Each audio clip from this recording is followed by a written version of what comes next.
સર્વ વડીલો અને બંધુઓને મારા નમસ્કાર.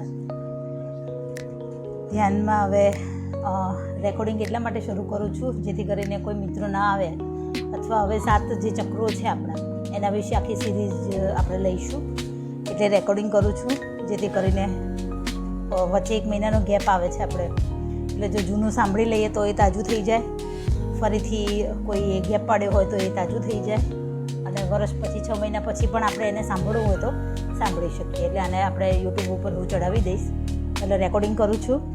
તમારા જો ક્વેશ્ચન્સ હોય તો હાલમાં તમે લખીને રાખજો, છેલ્લે હું જ્યારે કહું ત્યારે તમે મને પૂછજો.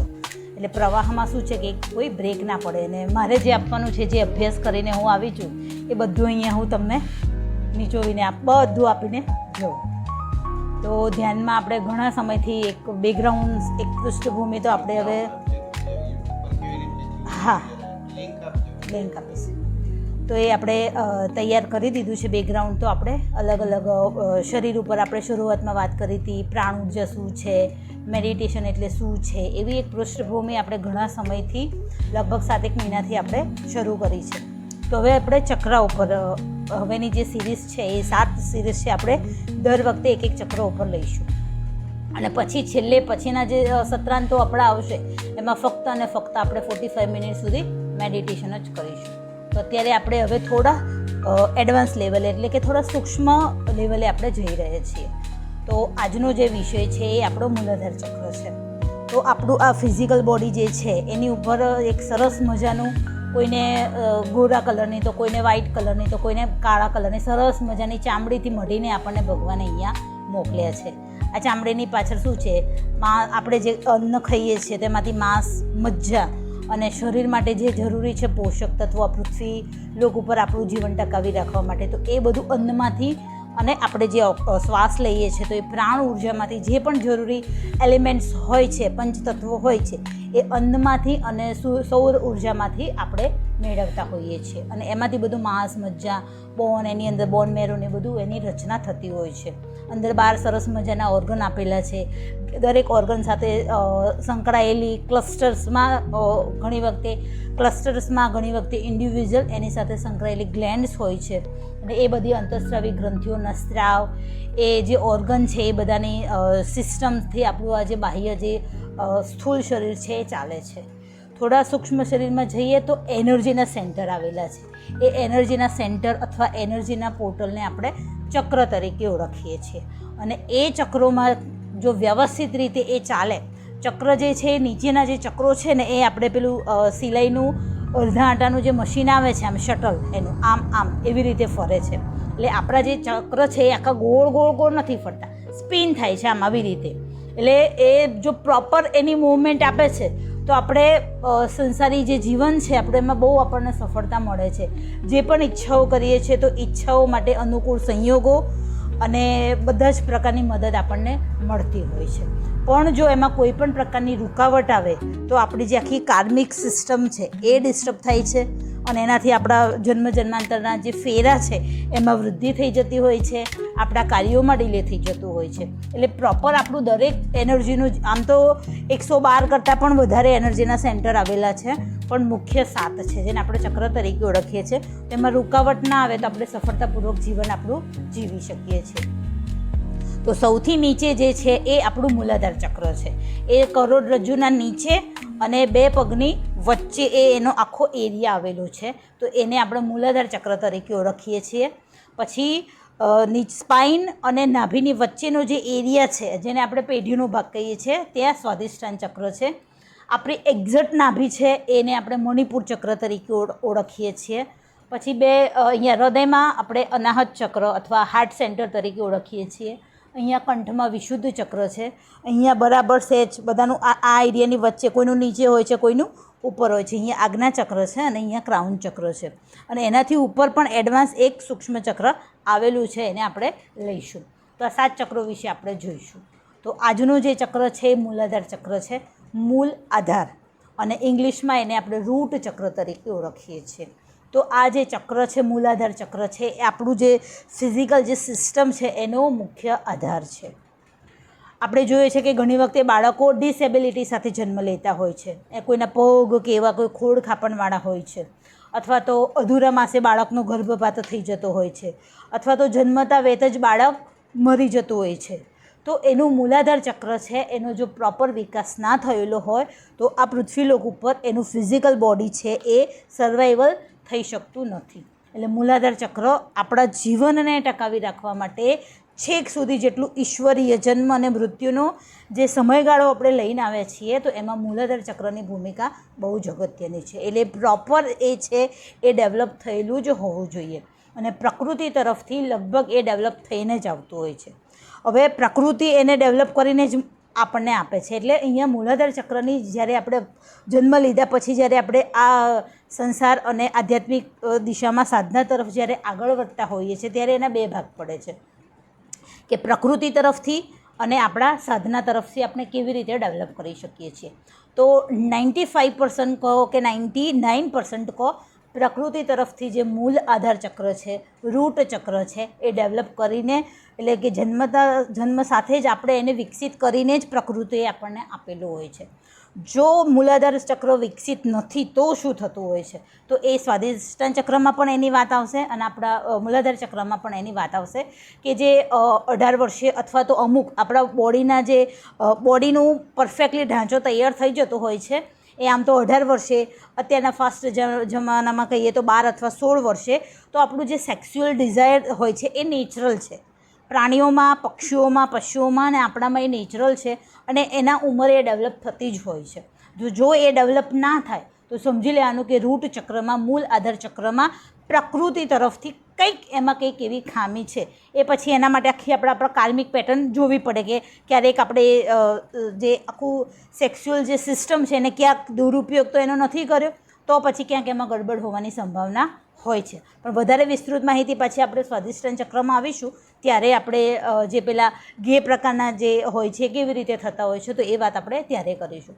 પણ સેક્સ્યુઅલ એનર્જી છે એ આપણા મૂલાધાર ચક્ર સાથે સંકળાયેલી છે અને એના સમયે એ ડેવલપ થવી જ જોઈએ કારણ કે જો એ ડેવલપ થાય જ તો જ કુદરતનું સંસારનું જે ચક્ર છે એ આગળ વધતું હોય છે. એટલે આ પ્રકૃતિ તરફની નિશાની છે કે કામે છે એના સમયે જો જાગૃત થતી હોય છે તો એ બરાબર આપણું મૂલાધાર ચક્ર ડેવલપ થયેલું છે.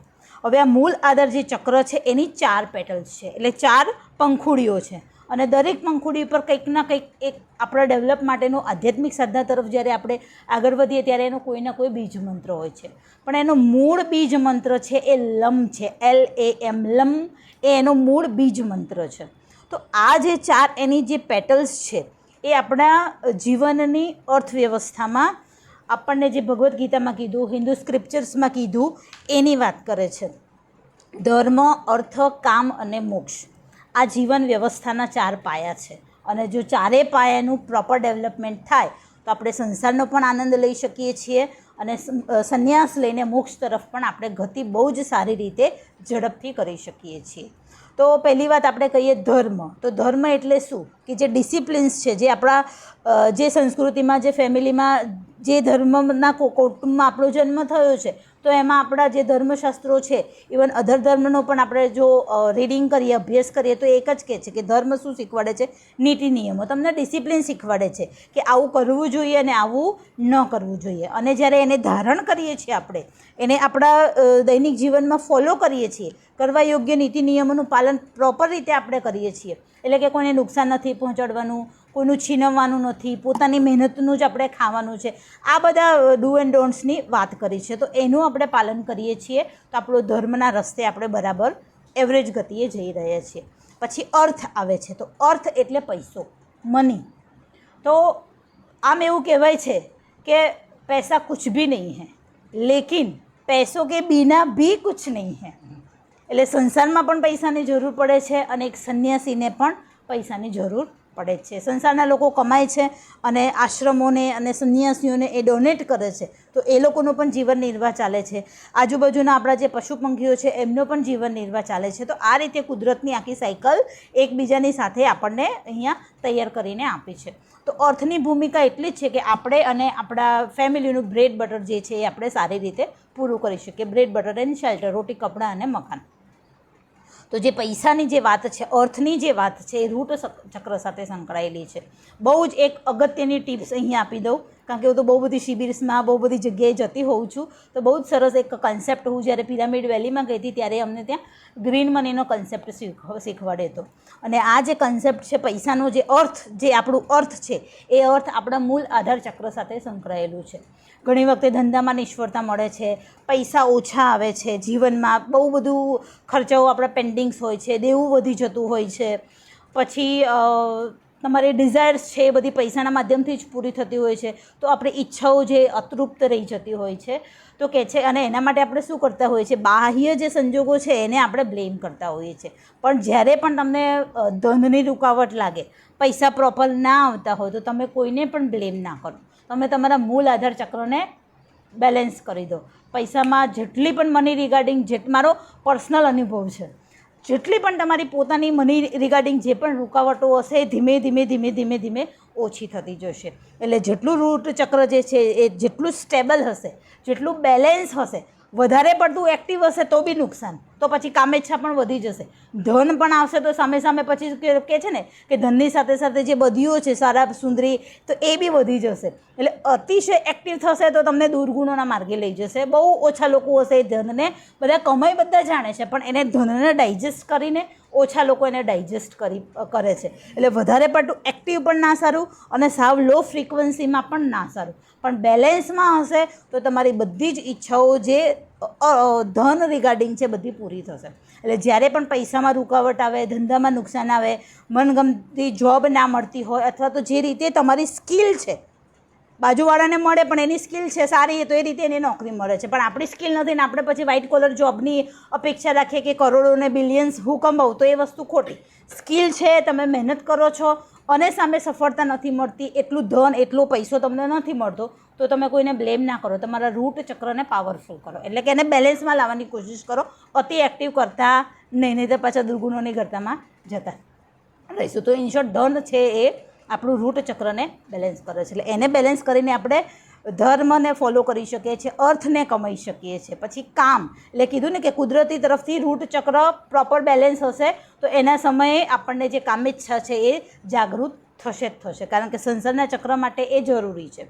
પછી મોક્ષ, તો જ્યારે આપણે બધી જ ઈચ્છાઓ સંસારની પૂરી કરી દઈએ છીએ, બધી ફરજો આપણી પૂરી કરી દઈએ છીએ, તો છેલ્લે પછી આપણે શું કે 75 વર્ષની ઉંમર પછી, અથવા અત્યારે વર્તમાન સ્પીડ સમયમાં તો 40-50 વર્ષ પછી આપણે સંન્યાસ તરફ આપણે વળતા હોઈએ છીએ. તો મોક્ષ તરફની આપણી જો રૂટ ચક્ર બેલેન્સ હશે, બધી જ ડિઝાયર આપણી સેટિસ્ફાઈ થયેલી હશે, તો મોક્ષ તરફ પણ, સંન્યાસ તરફ પણ, વૈરાગ્ય તરફ પણ આસાનીથી આપણે ગતિ કરી શકીશું. દબાણ નહીં કરવું પડે. દબાઈશું કે ના મારે હવે સંન્યાસ લીધો છે તો ફળ મીઠાઈ ના ખાઈ શકાય, પલંગ ઉપર ના સુવાય, લક્ઝુરિયસ લાઈફ ના જીવાય, તો એ દબાણપૂર્વક જો તમે કરશો તો એ પાછું ફ્રસ્ટ્રેશન તરફ તમને ક્યારેક ને ક્યારેક તો લઈ જ જશે. તો દબાણપૂર્વક નહીં, પણ એના સમયે તમારી ઈચ્છાઓ પૂરી થતી જશે તો ઓટોમેટિક તમે વૈરાગ્ય તરફ, સાધના તરફ તમારી ગતિ થશે જ થશે.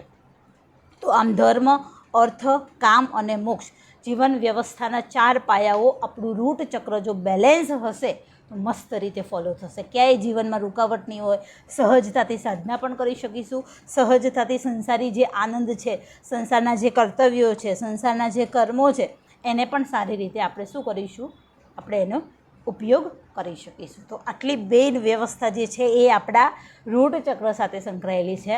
પણ આપણે નિષ્ફળતા માટે ઉલટાનું બીજાને બ્લેમ કરીને આપણી કાર્મિક પેટર્નને કેટલી બધી ડિસ્ટર્બ કરીએ છીએ. તો હવે જ્યારે પણ ધર્મ, અર્થ, કામ અને મોક્ષ, જ્યાં પણ તમને ગરબડ, ઇનબેલેન્સ જેવું દેખાય, તો કોના ઉપર આપણે વર્ક કરવાનું છે, આપણા રૂટ ચક્ર ઉપર વર્ક કરવાનું છે. કેવી રીતે વર્ક કરવાનું છે તો આપણે હવે એની તરફ આગળ વધીએ.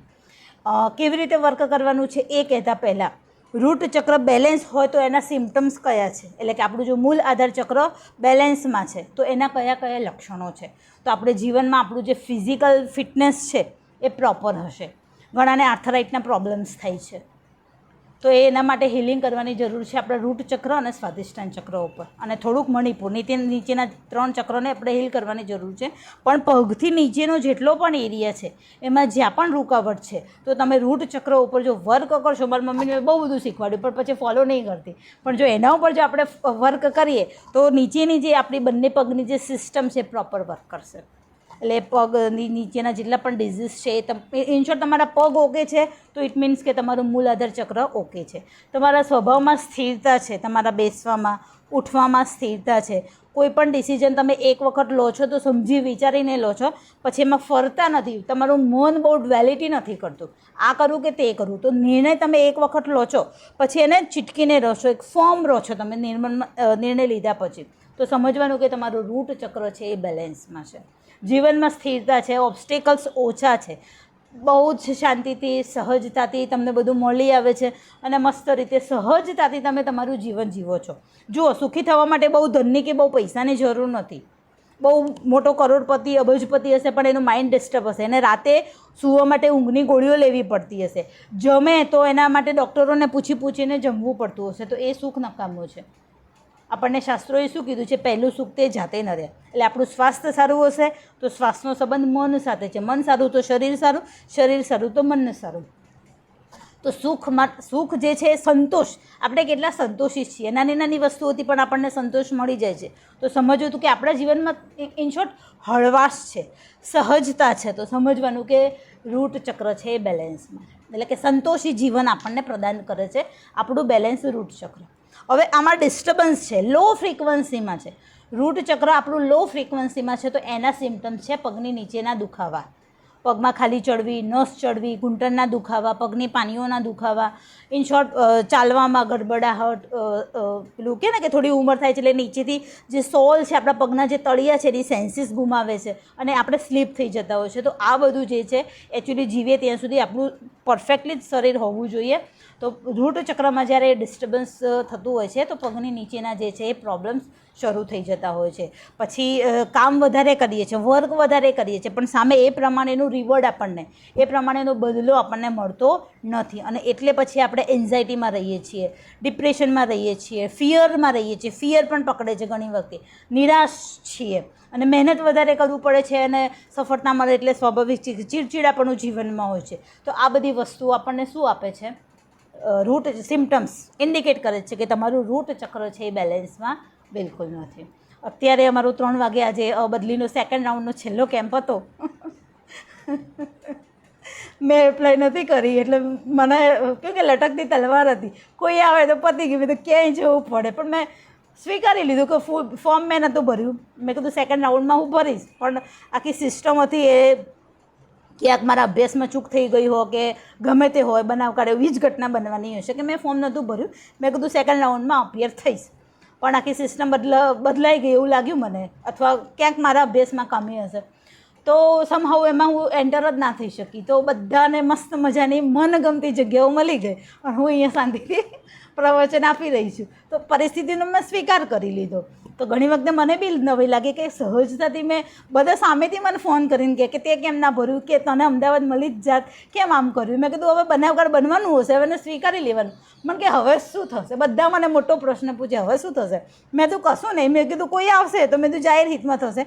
એટલી તો મેં કીધું મને 100% મેં કીધું એટલી મને વિશ્વાસ છે કે આજુબાજુના હું એરિયામાં જ હોઈશ અને કદાચ કોઈ નહીં આવે તો મેં કીધું નેક્સ્ટ ટાઈમ ફરીથી અપિયર થઈશું. મેં કીધું એમાં હતું શું, ગયું શું? મેં કીધું શાંતિ રાખવાની. જે ઘટના ઘટી ગઈ છે એના પર પછી બહુ ડિસ્ટર્બ થવાનો મતલબ નથી. જે વસ્તુ તમારા હાથમાં નથી અને તમારું મન છે એને કોરી ખાય શું થશે? થશે એક ફિયરના વાઇબ્રેશન્સ ક્રિએટ થાય અને ખરેખર આપણને બહુ ડિસ્ટર્બ કરે. તો આપણે આપણી જાતને શું કરવા ડિસ્ટર્બ કરીએ? ઘટનાનો સ્વીકાર કરીએ, એમાંથી કંઈક લેસન લઈએ ને એમાંથી આગળ વધીએ, વાર્તા પૂરી કરીએ. કારણ કે લેસન શીખવા માટે તો આપણે આવીએ છીએ. હજારો લેસન્સ છે, એ જ્યારે લેસન્સ એ સિલેબસ આપણું પૂરું થઈ જશે એટલે ઓટોમેટિક મોક્ષ આપણને મળવાનો જ છે. તો સૌથી વધારે લેસન આપણે શેમાંથી શીખતા હોઈએ છીએ? જે ડાયો માણસ હોય છે બીજાની ભૂલોમાંથી પણ શીખી લે છે અને એવરેજ મનુષ્ય છે અને આપણે બંને રીતે શીખીએ છીએ. બીજામાંથી બી શીખી લઈએ છીએ કે એને આવું કર્યું, તેને આવું નુકસાન થયું. મારામાંથી બી ઘણા બધા લોકો શીખશે કે ફોર્મ ના ભર્યું તો આવું થવાનું છે. તો એ પોઝિટિવ વાઇબ્સ જ કે બીજા હવે આવું ના બી કરે. અને આપણે આપણી જે ફેલિયર્સ છે, જે નિષ્ફળતા છે અથવા જે લિમિટેશન્સ છે અથવા તો જે મર્યાદા છે એમાંથી પણ આપણે કંઈક શીખીએ કે આવું કર્યું તો આવું થાય, તો બીજી વખત આપણે ધ્યાન રાખવાનું છે. અને પછી ધ્યાન રાખવાનું છે એ લેસન શીખીને તરત આગળ વધી જવાનું છે. ત્યાં સ્ટીક થઈને પોતાની જાતને ડિસ્ટર્બ કરવી નહીં, કારણ કે આવા સમયે મન આપણને બહુ ડિસ્ટર્બ કરે. શું થશે, અહીંયા જઈશું તો શું થશે, આ જગ્યાએ નાખી દેશે તો શું થશે.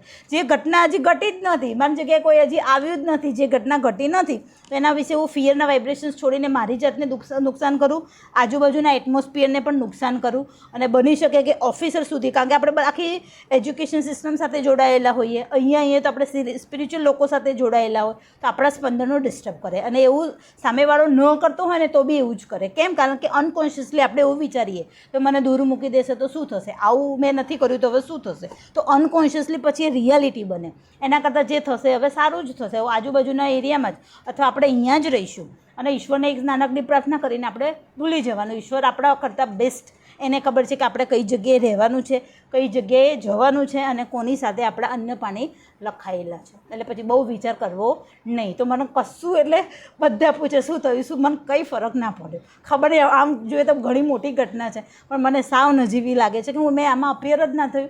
ઇટ્સ ઓકે, હશે કંઈ ઇન્ડિકેશન. વાર્તા પૂરી.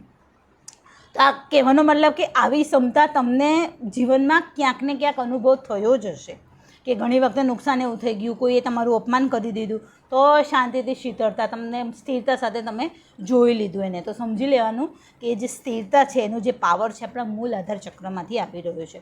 બની શકે અત્યારે એવું સ્થિરતાની વાતો કરું છું, પણ કાલ ઉઠીને એવી ઘટના આવી ગઈ અથવા એવા લોકોની વચ્ચે, એવા સમૂહની વચ્ચે રહી અને સમહાવ મારી સાધના ક્યાંક છૂટી ગઈ અને મારું પણ મૂલાધાર ચક્ર ડાઉન થઈ ગયું, તો બની શકે હું પણ ડિપ્રેશન, હતાશા, ચીડચીડાપણ અથવા તો કહેવાય ને કે એક એન્ઝાયટીનો આપણે પણ ભોગ બની શકીએ છીએ. એટલે સતત એના ઉપર વર્ક કરવું જરૂરી છે. એક વખત કરીને બેલેન્સમાં મૂકીને આપણે છોડી દઈએ તો જરૂરી નથી કે એ હંમેશા એ ડેવલપ થાય જ. એટલે આનો જે ડેવલપમેન્ટ છે એ આપણે રોજે રોજ કરવું જ પડે. અને જો આની અતિ જે એનર્જી વધી જાય છે, અતિ એક્ટિવ આપણે કરી દીધું છે, તો કામ ઈચ્છા વધી જશે. બધું જ તમારા જીવનમાં સફળતા, તમે જે પેલું કહે ને કે ઊંધું નાખશો અને સીધું થશે. કોઈને ગાળ આપી હશે પણ તમને ઉલટાનું સન્માન મળશે.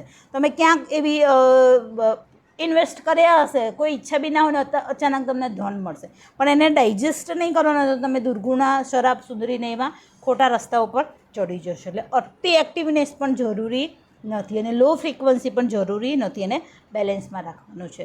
તો હવે આપણે વાત કરીએ કે આ જે મૂળ આધાર ચક્ર છે એને બેલેન્સમાં રાખવા માટે આપણે શું કરવું જોઈએ. પ્રકૃતિ તરફથી જન્મ લઈએ છીએ ત્યારે એ બેલેન્સમાં જ 18 વર્ષ જ્યાં સુધી આપણું બોડી તૈયાર નથી થતું હોતું ત્યાં સુધી પ્રકૃતિ વર્ક કરીને એને બેલેન્સમાં રાખે છે. પછી સ્વતંત્રતા તમને આપે છે અર્થની, કામની અને ધન કમાવાની, એટલે કે અર્થની, ધર્મની અને કામની. ત્યારે પછી આપણે એની જે ચાવી છે એ આપણા હાથમાં આવતી હોય છે. તો જે આપણું મૂળ આધાર ચક્ર છે એની 4 પેટલ છે: ધર્મ, અર્થ, કામ, મોક્ષ. એના બીજ મંત્રો છે. આમ જોઈએ તો 1 કલાક પણ આના માટે ઓછો પડે. અલગ અલગ ગ્રહો, અલગ અલગ નક્ષત્રો, અલગ અલગ દેવીઓ, અલગ અલગ નંબર્સ, અલગ અલગ સુપર પાવર્સ, પછી તંત્ર, બહુ બધું આમાં તો ડીપમાં આવે છે. પણ આપણે થિયોસોફીમાં આપણે એવરેજ જ વાત કરીએ છીએ, જેટલું જરૂરી છે એ જ આપણે વાત કરીએ છીએ. વધારે ઓકલ્ટ આપણે વાત અહીંયા નહીં કરીએ. તો 4 પાંખડીઓ એની છે. લમ એનો બીજ મંત્ર છે અને એનો જે કલર છે એ રેડ કલર છે. રેડ અને ઓરેન્જ કલર, એટલે કે લાલ કલર અને કેસરી કલરનું મિશ્રણ છે. અને સૌથી વધારે જે જાય છે એ લાલ કલરની છે. એટલે મૂળ આધાર ચક્રનો જે કલર છે એ રેડ કલરનો છે. અને એના જે દેવતા છે એ શનિ દેવ માનવામાં આવે છે. અને એનું જે તત્વ છે એ પંચતત્વનું આપણું આ શરીર બનેલું છે. તો એ જે તત્વ છે એ પૃથ્વી તત્વ છે, એલિમેન્ટ, જે આપણને સ્થિરતા. પૃથ્વી શું કરે છે? બધાને ધારણ કરે છે અને પૃથ્વી સ્થિર રીતે આપણને ધારણ કરે છે. એક ભૂકંપ તો આંચકો છે, આપણને કેટલું બધું હલબલાવી દે છે. કરોડો ઇમારતો, હજારો લોકોનું નુકસાન થતું હોય છે. તો જે મૂળ આધાર ચક્ર છે એનું તત્વ પૃથ્વી તત્વ છે, જે આપણને સ્ટેબિલિટી આપે છે. તો તત્વ કયું? પૃથ્વી તત્વ. પૃથ્વી તત્વમાં ડિસ્ટર્બન્સ થાય તો એને રિગાર્ડિંગ ઓર્ગન ડિસ્ટર્બ થતા હોય છે, એને રિગાર્ડિંગ આપણને ડિઝીઝ થતા હોય છે. તો પૃથ્વી તત્વને આપણે બેલેન્સ કરવાનું છે. શનિ એનો ગ્રહ છે, એટલે કે ધીમે ધીમે આપણને સ્થિરતા આપે છે. તો એની ગતિ કેવી છે? ધીમી છે, બહુ જ ધીમી, સ્લો ગતિ છે. કારણ કે નક્ષત્ર ને એ બધામાં આપણે એના નંબર્સને એ બધામાં આપણે નહીં પડીએ. હવે આને ચાર્જ કેવી રીતે કરીએ અથવા બેલેન્સમાં રાખવા માટે શું કરીએ? તો બહુ જ બધા રસ્તા છે, બહુ જ રસ્તા છે. ક્રિસ્ટલની મદદથી પણ આપણે એને બેલેન્સમાં રાખી શકીએ છીએ. જેમ કે મેં આ પહેર્યું છે બ્રેસલેટ, એ રોઝ ક્વાર્ટઝ છે. બહુ બધા જનરલી ક્રિસ્ટલ્સ, રિયલ ક્રિસ્ટલ મળતા નથી માર્કેટમાં, અને જો આપણને મળતા હોય છે તો એ બહુ જ મોંઘા બી હોય છે. પણ એક રસ્તો છે કે ક્રિસ્ટલની મદદથી પણ આપણે એને બેલેન્સમાં રાખી શકીએ છીએ. તો એનું જે ક્રિસ્ટલ છે એ રેડ જાસ્પર છે અને રેડ કાર્નેલિયન, એ બે બ્રેસલેટ ક્રિસ્ટલ્સ છે. એની મદદથી પણ આપણે એને બેલેન્સમાં રાખી શકીએ છીએ, એને ચાર્જ કરી શકીએ છીએ. આપણે સહજથી આપણો જે માર્ગ છે એ સહજ આધ્યાત્મિક સાધનાનો છે.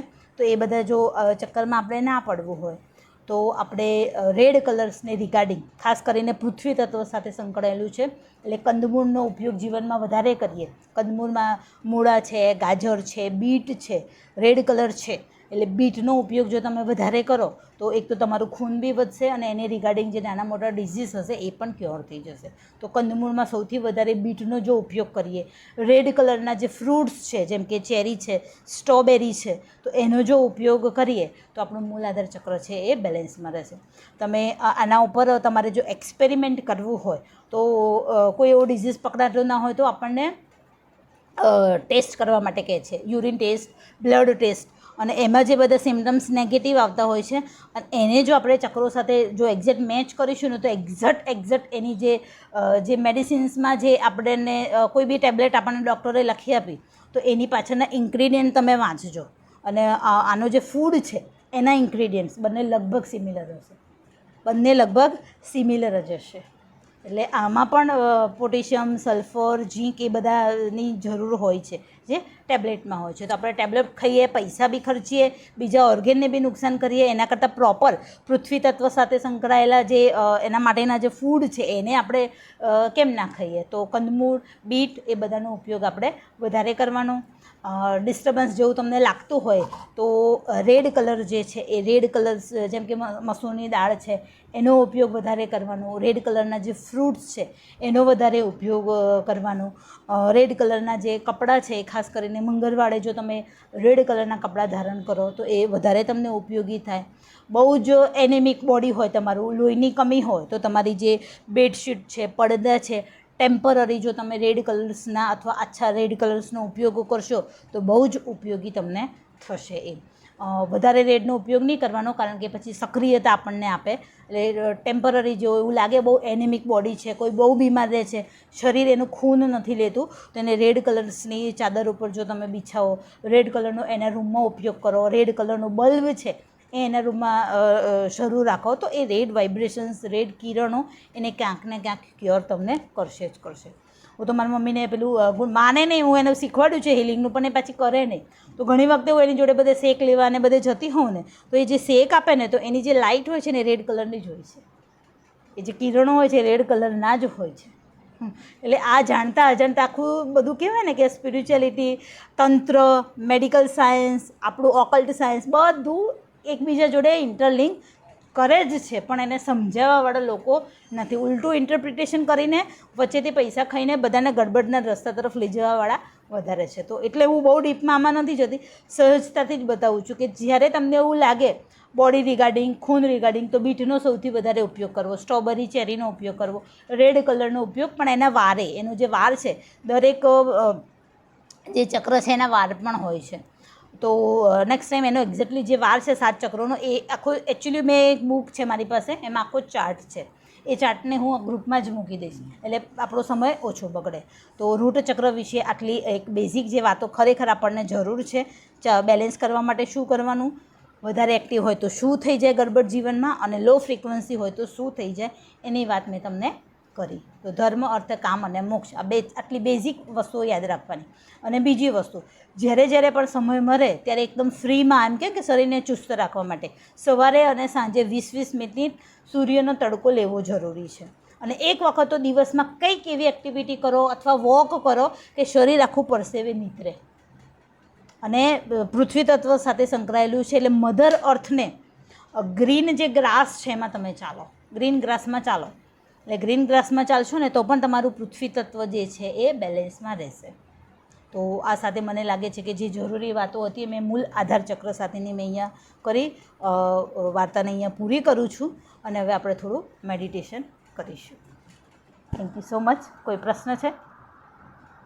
એની ક્વેશ્ચન્સ? મૂલાધાર ચક્ર, રૂટ ચક્ર સાથે સંકળાયેલા કોઈ